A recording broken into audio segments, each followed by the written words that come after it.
بسم الله الرحمن الرحيم. السلام عليكم ورحمة الله وبركاته. أعزائي طلاب وطالبات المستوى الرابع ضمن برنامج بكالوريوس طب وجراحة الفم والأسنان، أهلا بكم في مستهل اللقاء 11 ضمن لقاءاتنا التعليمية في مقرر طب الفم. في اللقاءات السابقة في الثلاث اللقاءات الأخيرة تحدثنا عن الأورال ulcerative lesions. We had talking about oral ulcers 1, oral ulcers 2 and oral ulcers part 3. In these two lectures, the 11th lectures and also the 12th, the next lecture, we will talk about the white lesions. We had finished the oral ulcerative lesions and we will talk about other category of oral lesions, which is the white lesions. The white lesions, which is presented in the oral cavity as a white existence lesions. In this lecture, we will talk about part 1 oral white lesions, the references of this lecture, the handbook oral maxillofacial medicine, and also the oral medicine and pathology at a glance for Dr. Crispian Scully. At the end of this lecture, the students should be able to diagnose and differentiate the white lesions from other oral white lesions or other lesions, and also the student should be able to diagnose the white lesions and correlate their causes with the clinical features, and also the student should be able to reach the definite diagnosis and provide the best management for those white lesions. The student at the end of this lecture also should be able to integrate the clinical findings of the white lesions with the patient complaint and the systemic condition. In this lecture, which is the part 1 of oral white lesions, we will talk about the pattern of white patches, the causes of white patches, and also we'll talk about some lesions which presented in the oral cavity as a white lesions. We will talk about lichen planus first of all, regarding its pathology, pathogenesis, etiology, and differential diagnosis, how to diagnose it, and how to manage and treat the patients with lichen planus. Also, we'll talk about lichenoid reaction, lupus erythematosus, as well as chemical burn. All these 4 lesions are presented in the oral cavity as a white lesions. We'll talk about each of these 4 lesions, starting from them, their etiology and pathogenesis, and the clinical diagnosis and differential diagnosis, and also the management. And maybe we'll talk about the investigations needed to confirm the final diagnosis and also the management of all of these white lesions. In this lecture, we'll talk about the lichen planus, lichenoid reaction, and lupus erythematosus and chemical burn as a white lesions. So these lesions are presented clinically in the oral cavity as a white lesions. Patterns of white patches in general. Some of white patches might be presented with pain and the other might be presented painless. So some of the white lesions associated with pain and the others associated with non-pain or non-associated with any painful conditions. The white patches which often associated with pain, lichenoid reactions, lupus erythematosus, lichen planus, and the chemical burn. So these 4 white lesions are commonly or oftenly associated with pain. So one of the symptoms of these lesions, your patient complaining from pain. So you can differentiate those white lesions with other white lesions which associated with pain. The white patches which are rarely associated with pain or commonly associated with non-pain or painless condition, the pseudomembranous candidiasis and chronic hyperplastic candidosis. These 2 white lesions are associated with candidal infection. And white spongiovus, which is a hereditary condition. We will talk about it in detail and this keratosis congenita, also we'll talk about it in detail, and the frictional keratosis, which is a response of the cell to the continuous friction. Also, the white patches, which are rarely associated with pain, myclonic stomatitis, which is the inflammation of the minor salivary gland duct,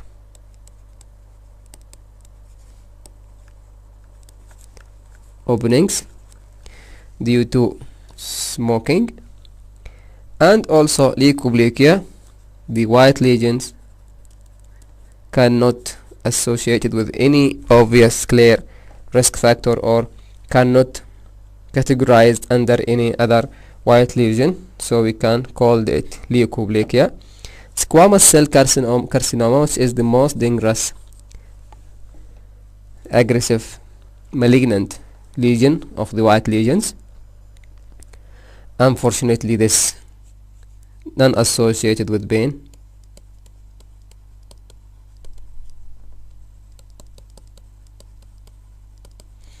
As well as we has the skin graft. We had talking about it in the normal variations, and the hairy leukoplakia, biostomatitis vegetans. All these are white lesions associated with non-pain or painless condition, as well as the submucous fibrosis. So the general causes of white patches: the white patches may develop within oral mucosa due to either trauma or due to infection or due to immune related condition. Infection might be candidiasis, which is the most commonly, or fungal infection in general, the most commonly white lesions due to infections. Immune related, like the lichen planus and lupus erythematosus, and diseases such as neoplastic lesions. So the white lesions in general may be due to developmental anomalies like the white sponginovus or keratosis congenita, and maybe due to neoplastic changes such as the squamous cell carcinoma, or maybe due to traumatic, such as the chemical burn as a chemical trauma, or due to inflammatory process. General speaking, at the first, if your patient complaining from white lesion, you should start your clinical diagnosis or clinical examination of this lesion by evaluating or assessing if this lesion can be rubbed off with the piece of gauze or not. So you need to take a piece of gauze and rubbing off this lesion, and you will see if this lesion can be rubbed off, can be removed from the attached tissue.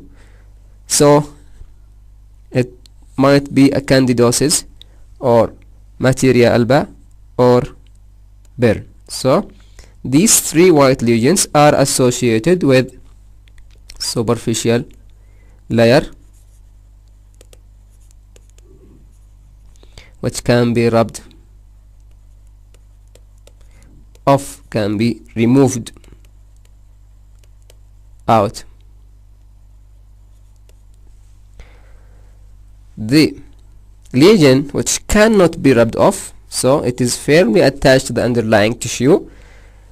If it is diffused, spread out over wide area of the oral mucosa, so it can be categorized as a lichen planus or white sponginovus or proliferative verrucous leukoplakia. So these three lesions cannot be rubbed off and are widely spread, diffused.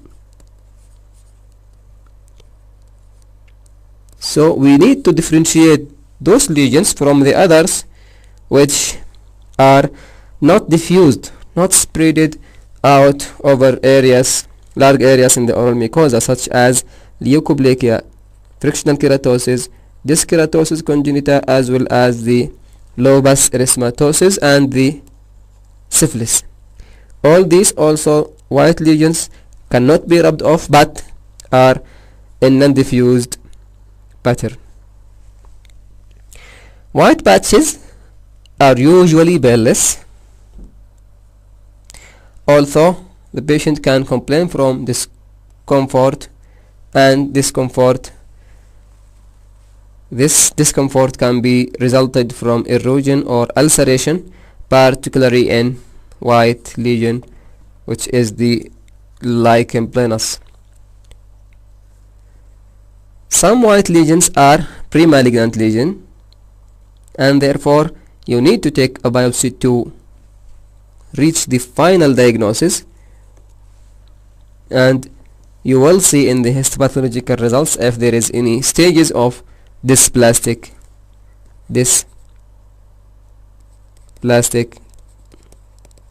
changes. So you will see if there is any stage of malignancy transformation for those lesions.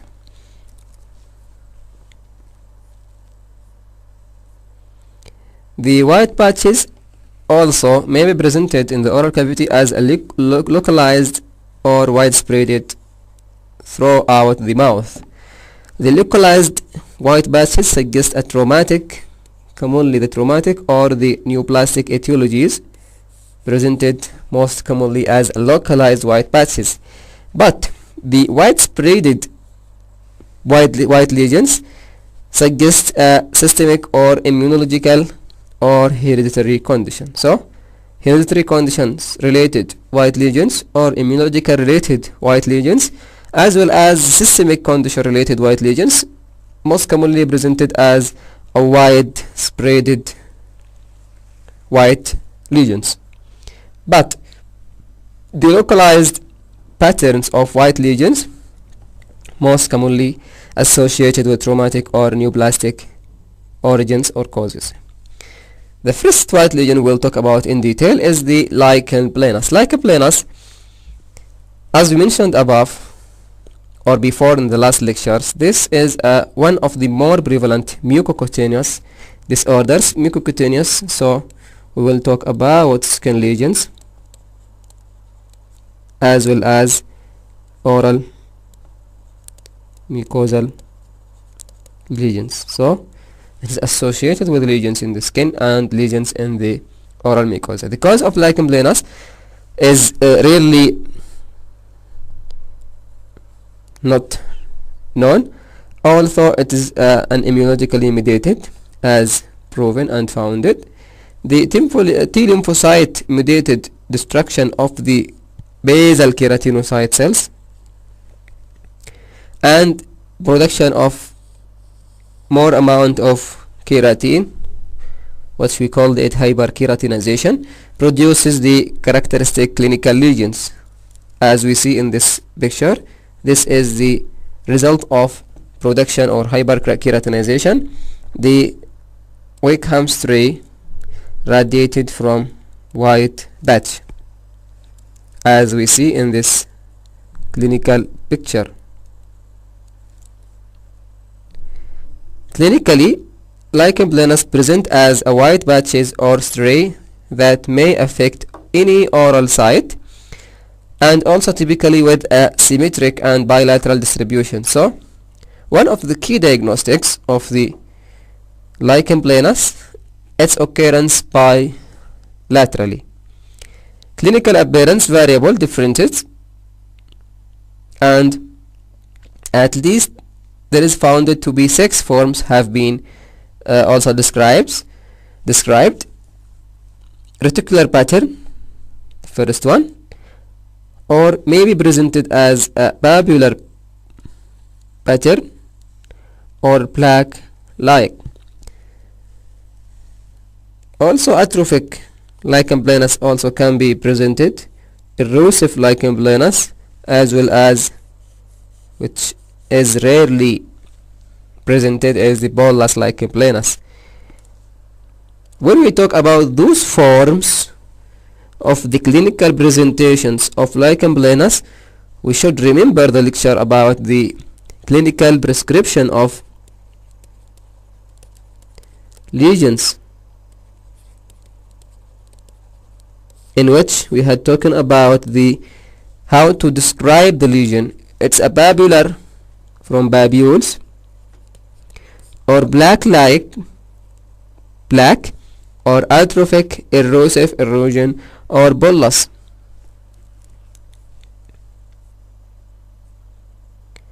Clinically also, as this lesion is a mucocutaneous lesion, the cutaneous lesions of lichen planus presented as a purple pleuritic papules most frequently occur in the flexor surfaces of the arms and legs. The flexor surfaces of the arms in this picture, and also the flexor surfaces of the legs. This is the mucocutaneous lesions of the cutaneous lesions of lichen planus, and this is the mucous lesions, and this picture is the cutaneous lesions. The fine white patches or lines known as a Wickham's ray. As we mentioned before, the lichen planus clinically as presented with a white patches associated with radiated striae. These radiated striae are the Wickham's ray. So it seems to be a pathognomic feature for lichen planus, and may be seen on the surface of these papules of the cutaneous lesions. Differential diagnosis: the lesions which resemble the lichen planus clinically, lichenoid drug reaction and epithelial dysplasia, as well as reactive keratosis. So we need to differentiate clinically and histologically those lesions from lichen planus. How we can diagnose the lichen planus? The clinical diagnosis of the oral lichen planus is aided by the presence of cutaneous lesions. As we mentioned before, it is a mucocutaneous white lesions, so you need to find out these the cutaneous lesions. A mucosal biopsy will show a hyperkeratinized epithelium and basal cell destruction, as well as you will find histopathologically a band-like infiltrate of T lymphocytes in the superficial connective tissue. Management of lichen planus: the patient should be reassured of the benign nature of the lesion, so you need to make a reassurance for your patient. However, the pre-existing lichen planus has also occasionally associated with development of oral cancer if it is pre-existed for a long time, and also if there is a risk factors for oral cancer are presented. Management: how we need to manage lichen planus. The first line treatment is symptomatic treatment. For the symptomatic cases, prescribing antiseptic mouthwash combined with topical steroid to increase the healing capacity and reduce the inflammatory process. These topical steroids may be in the form of either hydrocortisone hemisuccinate pellets to 2.5 milligram, or you can prescribe beta-methazone sodium phosphate or 0.5 milligram, or also you can instruct the patient to dissolve this beta-methazone sodium phosphate on the affected, dissolve it on the affected area 2 to 4 times daily. Also, you may need to prescribe a short course of systemic steroid therapy if the patient complaining from acute symptoms, and also in the cases involving widespread ulcerations, so the patient can't eat or can't speech. Also, if there is an erythema and pain, you need to prescribe a systemic steroid for your patient. Other drugs also can be helpful in treatment of the lichen planus, such as cyclosporines and the topical tacrolimus and systemic mycophenolate. All these drugs can be helpful to treat lichen planus. Also, if the patient complaining from stress, which may be presented with association with lichen planus, so it can be considered a precipitating factor for lichen planus, especially in the older patients. So you can prescribe anxiolytics for your patients, such as tricyclic antidepressants, which found to be helpful in selected cases. The second lesion of this lecture is the lichenoid reaction, and we had mentioned it above in the ulcerative lesions, so named because the similarity of clinically and histologically to lichen planus presentation, so we called it lichenoid from lichen planus. Systemic drugs that has founded to be implicated in as the causes of lichen planus are antihypertensives, hypoglycemic, and non-steroidal anti-inflammatory drugs. Also, the direct contact with dental restorative materials should be also evaluated, which can be cause of lichenoid reaction. So it is very important to take the past medical history and make a clinically definite and clear clinical examination. The clinical features: these lesions can occur at any oral site, in contrast to lichen planus. As we mentioned above, the lichen planus most commonly bilateral, symmetrical, but the lichenoid reaction commonly presented asymmetrical in pattern. May involve the palate. A site is not associated with lichen planus. Differential diagnosis: the lichen planus, epithelial dysplasia, as well as reactive keratosis. How to diagnose it? Oral lesions which develop few weeks after institution of a specific therapy. So these therapies associated with lichen planus. Lichenoid reaction to composite or amalgam materials, as we see in this clinical picture. This is a white lesion, a typical pattern of the Wickham's ray and white patch. This is a lichenoid reaction associated with amalgam restoration. Mucosal biopsy is often helpful in supporting the diagnosis of the lichenoid reaction, in which we use indirect immunofluorescence, which diagnosed the drug-induced lichenoid reaction.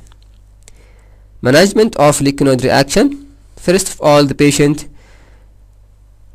if this patient taking a medication associated with lichenoid reaction, you need to refer your patient to the physician to change the therapy. Reaction to amalgam: you need to replace these restorations with alternative materials, and we will find a resolution of the mucosal lesions in few weeks, and in the short term, topical anti-inflammatory agents such as steroids can relieve the patient's symptoms. Lupus erythematosus: the lupus erythematosus cause is an autoimmune disorder, so there is a production of anti-nuclear autoantibodies. The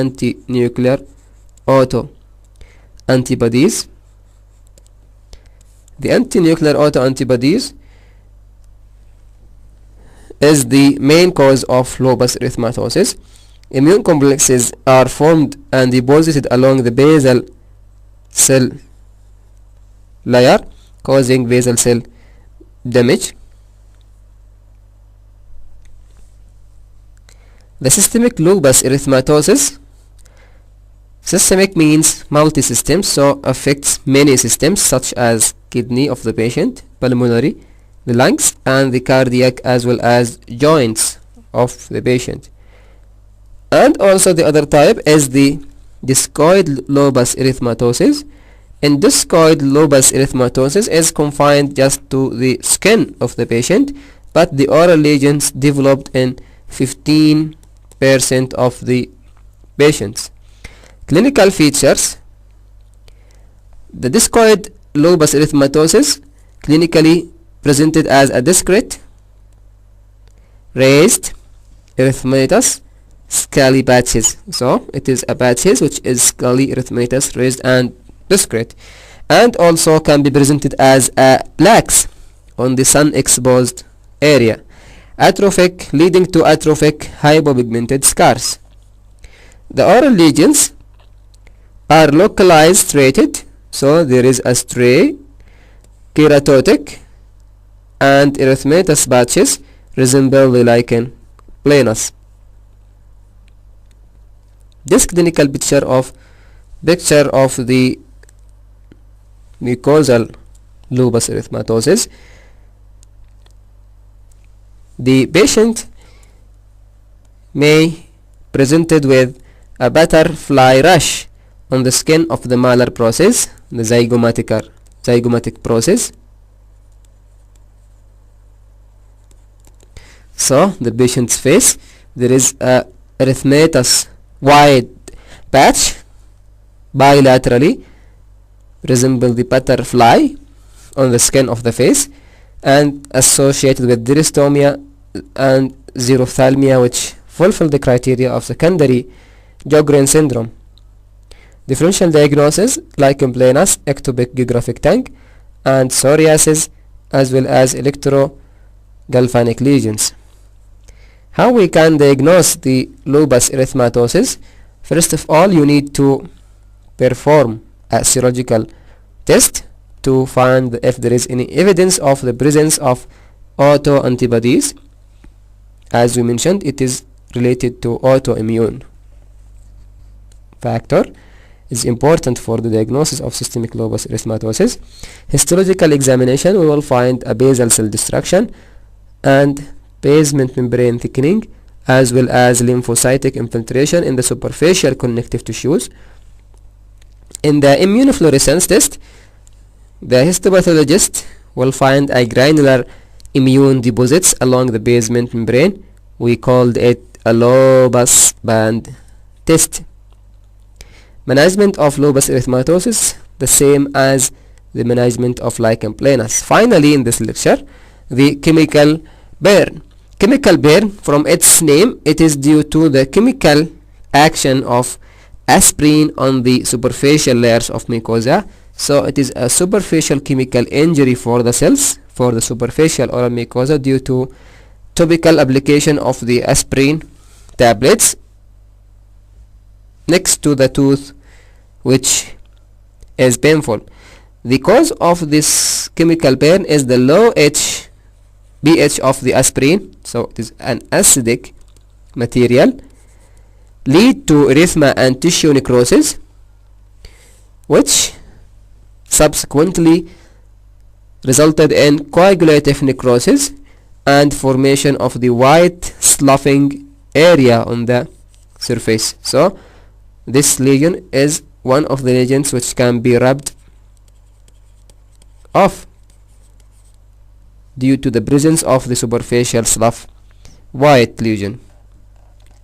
The chemical burn clinically appear as a white friable slough that can be easily removed, as we mentioned, leaving a bed of erythema and ulceration, which then will be painful. The most frequently involved site is the buccal sulcus or the alveolar attached gingiva, at which the patient put the aspirin tablet. Differential diagnosis: candidiasis, erosive lichen planus, traumatic ulcer are the similarities with chemical burn. How to diagnose it? The diagnosis will be established on the clinical examination and the history of taking aspirin, which is topically applied. Biopsy here will be not usually required, but if performed will show non-specific ulcerations and fibrinous exudate, so we don't need to perform any biopsy procedure for the chemical burn.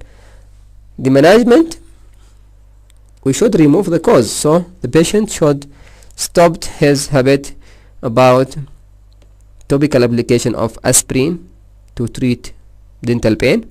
So you will advise him to seek an clinical advice from the dental clinic. It's important also to keep the mouth clean using antiseptic mouthwash or bicarbonate of soda that should rinse several times daily until the healing occurs. The healing which is of the lesions which is resulted from the ulcerations of the removal of the slough. In conclusion, in this lecture, which is the part 1 lecture of the white lesions lectures, we had talking about lichen planus, lichenoid reaction, lupus erythematosus, as well as we had talking about the clinical or the chemical burn.